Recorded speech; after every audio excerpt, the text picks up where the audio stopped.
لیکن یہ لگنا اس نوعیت کا ہو کہ پکا پکا لگتا ہو کہ اب برداشت ہی نہیں ہو رہا، آدمی کو ہر وقت کی جنگ اندر ہی اندر چل رہی ہے، تو اس پر فرض ہوگا کہ وہ نکاح کرے۔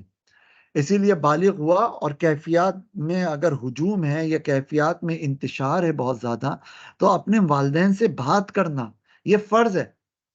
ان کو راضی کرنا، ان کو سمجھانا کہ بھائی میری ضرورت ہے اور یہ حلال رستہ ہے اللہ نے مجھے بتایا ہے،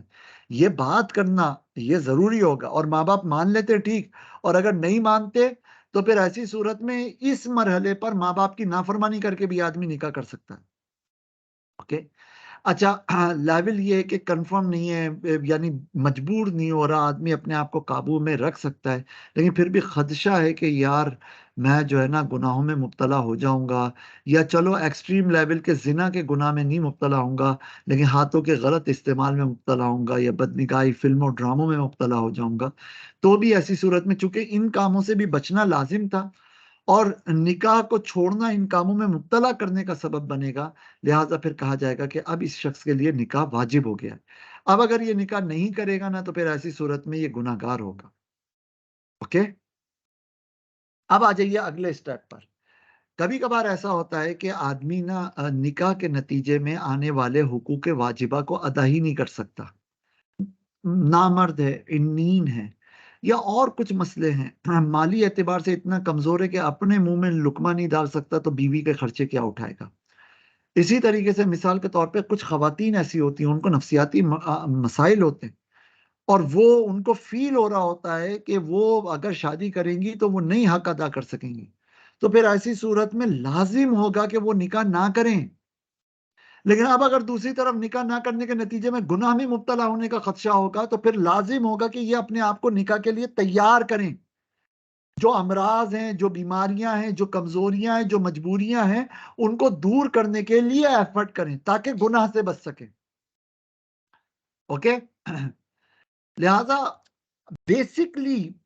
یعنی نارمل لیول کے اوپر بائی ڈیفالٹ نکاح کرنا ایک ایسی چیز ہے جو اسلام میں ہونی چاہیے، اسلام کہتا ہے یہ ہونی چاہیے، اسی لیے نارمل حالت کے اندر نکاح کرنے کو سنت موقتہ قرار دے دیا گیا، اور خود حضور صلی اللہ علیہ وسلم نے ارشاد فرمایا کہ نکاح میری سنت ہے، اور جو شخص میری اس سنت سے بے رغبتی کو اختیار کرے گا اس کا مجھ سے تعلق نہیں ہے، وہ ہم سے نہیں ہے۔ یہ بائی ڈیفالٹ نارمل درجہ ہے۔ اب جہاں جہاں نکاح کرنا گناہ کا سبب بنے گا وہاں نکاح کرنا مکروہ ہو جائے گا، اور جہاں جہاں نکاح نہ کرنا گناہ کا سبب بنے گا وہاں نکاح نہ کرنا مکروہ ہو جائے گا۔ اور اب آپ کو اصول فقہ کے اندر جو ہم نے ایک سبق پڑھا تھا سد ذریعہ کا سبق، ایک اصول کہ کبھی کبھار شریعت میں ایک چیز کا اٹ سیلف ایک اسٹیٹس ہوتا ہے، لیکن وہ چیز کسی اور چیز کا ذریعہ بن رہی ہوتی ہے، سبب بن رہی ہوتی ہے، مثلا گناہ کا سبب اور ذریعہ بن رہی ہوتی ہے، تو پھر شریعت جو ہے نا اس چیز سے آپ کو روک دیتی ہے، منع کر دیتی ہے۔ لہذا جب نکاح نہ کرنا گناہوں میں مبتلا ہونے کا سبب بنے گا تو نکاح چھوڑنے اور نہ کرنے سے شریعت آپ کو روک دے گی اور کہے گی نکاح کرو۔ اور جب نکاح کرنا آپ کے لیے گناہوں کا سبب بنے گا، مثلا بیوی کا نان نفقہ ادا نہیں کر سکتے، یا بیوی ایسی ہے کہ وہ شوہر کے واجب حقوق بھی ادا کرنے کی اپنے اندر قابلیت محسوس ہی نہیں کرتی ہے، تو پھر ایسی صورت میں اسی کیفیت اور حالت کے اندر نکاح کر لینا یہ ان کے لیے مکروہ اور ممنوع ہو جائے گا۔ یہ سد ذریعہ کے اصول کے تحت یہ پوری کلازز انہوں نے بنا دی۔ اب یہیں پر یہ مسئلہ نکل آئے گا، جب ایک بیوی کا بھی حقوق واجبہ ادا نہ کر سکتا ہو آدمی تو اس سے نکاح کرنا شریعت میں مکروہ یعنی مکروہ تحریمی ہے، تو پھر دو، تین، چار، ان میں بھی اگر وہ حقوق واجبہ ادا نہ کر پائے تو پھر اس کا ایک سے زیادہ نکاح کرنا تو بدرجہ اولا مکروہ تحریمی ہوگا۔ اور جب ایک سے زیادہ آدمی نکاح کر رہا ہو تو ان میں عدل کرنا یا ان کی باریاں مقرر کرنا اور وہ عدل کے ساتھ باریاں مقرر کرنا یہ بھی شریعت کی طرف سے ایک اور اضافی واجب ہوتا ہے۔ تو جو اس اضافی واجب کو پورا نہ کر سکتا تو پھر اس کے لیے ایک سے زیادہ نکاح کرنا منع ہوگا۔ اسی لیے تو قرآن ہمیں فرماتا ہے کہ فَانكِحُوا مَا طَابَ لَكُم مِّنَ النِّسَاءِ مَثْنَىٰ وَثُلَاثَ وَرُبَاعَ، تم نکاح کرو جو عورتیں تمہیں پسند آئیں ان سے، اپنی پسندیدہ عورتوں سے نکاح کرو، دو دو عورتوں سے، تین تین سے کرو، چار چار سے کرو، یعنی بائی ڈیفالٹ یہ ایک ترغیبی معاملہ ہے کہ ہونا چاہیے اور اچھی بات ہے۔ فَإِنْ خِفْتُمْ أَلَّا تَعْدِلُوا، لیکن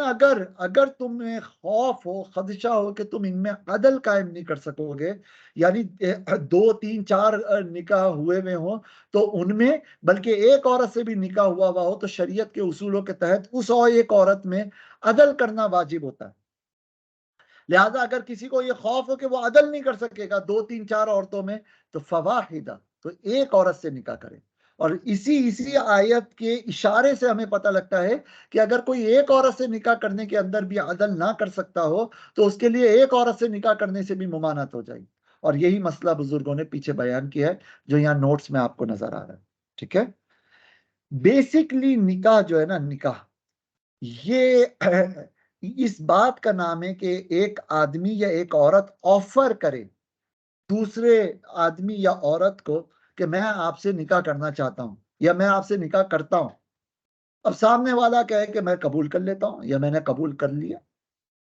بس نکاح ہو گیا۔ بنیادی بات یہ، باقی ساری چیزیں اس کے اندر ایڈیشنل ہیں اور بہت امپورٹنس رکھتی ہے، جیسے مہر ہے یا دوسری چیزیں، وہ بڑی ویلیویبل ہیں۔ لیکن اگر ان کا ذکر نہیں بھی کیا گیا نا تو بھی نکاح ہو جائے گا، بعد میں آپس میں بیٹھ کر مہر کو طے کر لیں، کوئی ایشو کی بات نہیں، اوکے۔